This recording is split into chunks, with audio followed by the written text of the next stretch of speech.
Hello, my friends. I know it's been a minute, and thank you for your patience, especially during this transition.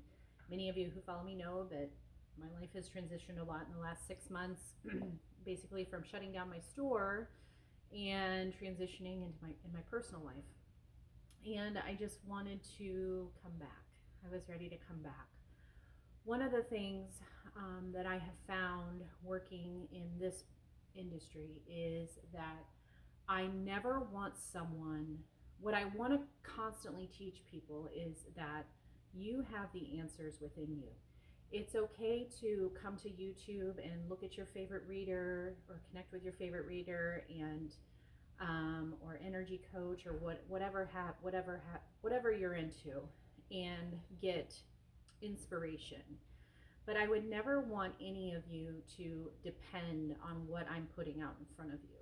And there were some times there where I had people, clients that were very dependent on, a weekly message or a tarot card flip or me putting up some sort of motivational writing. I like to write creatively. I like to write poems and things like that.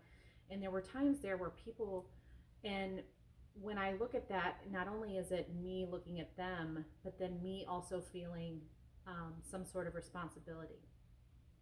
And I never want to have to force a reading. I never want to have to be like, well, I have to get Taurus up and I have to get, that's not the basis of my message. And so I would like to do this with a flow. I would love to put like a weekly oracle reading up. I did it this morning and it felt really amazing and it felt just right. And I feel like that's something that I can do. And I feel like it's something that I could help, inspire others, but also, not have a sense of, I have to hear a message today. So with that being said, I'd like to talk about the oracle message I got today. So when I pulled the card, I'm using the Everyday Witch Oracle and the Everyday Witch Tarot reading. So I got meditation for clarity, and then as a clarifier, I got the Star card. And basically what I'm hearing in both of these, and what I felt in this one, was look at how calm she is. We all have to make choices nowadays, and I feel like sometimes logic tries to override what the decision that we necessarily actually have to make. And sometimes we look at things logically and it's like it's not the proper, if you choose the logical answer, it's not necessarily the best for you. We were all made uniquely. We were all made divinely. We were here for a purpose. Everyone is here for a purpose, whether you believe it or not. And I feel like, when I look at this, she's staring at her reflection. And it's basically saying, once you've been quiet and there's nothing distracting you, you don't have a kid in your lap, you don't have your phone, you're not searching your favorite tarot reader. Even look, like she has no distractions. Her familiar is away from her a little bit, but sitting there. Even her hat, they say, witches wear hats to be closer and get the connection better. She has everything off of her and she's sitting there and she's looking in her reflection. And that's basically saying, be quiet, be still, and listen. And anytime I pull the tarot card of, this is it's the Aquarius. We're having a lot of changes this, astrologically this week with Aquarius, Pluto in Aquarius.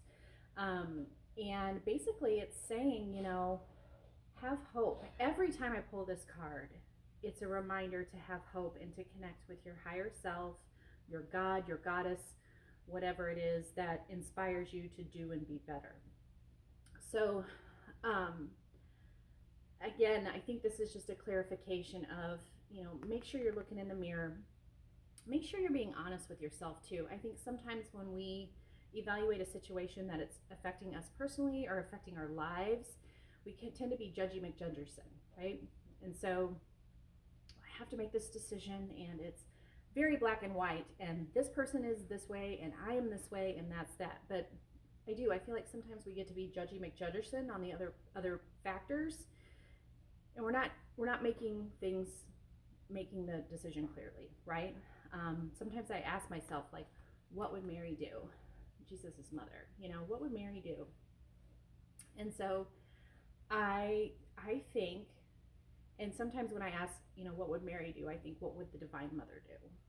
And so sometimes when I ask myself that and look at my reflection in the mirror, it comes very, very quickly and clear. Sometimes it's bless and let go. Sometimes it's, oh, I just saw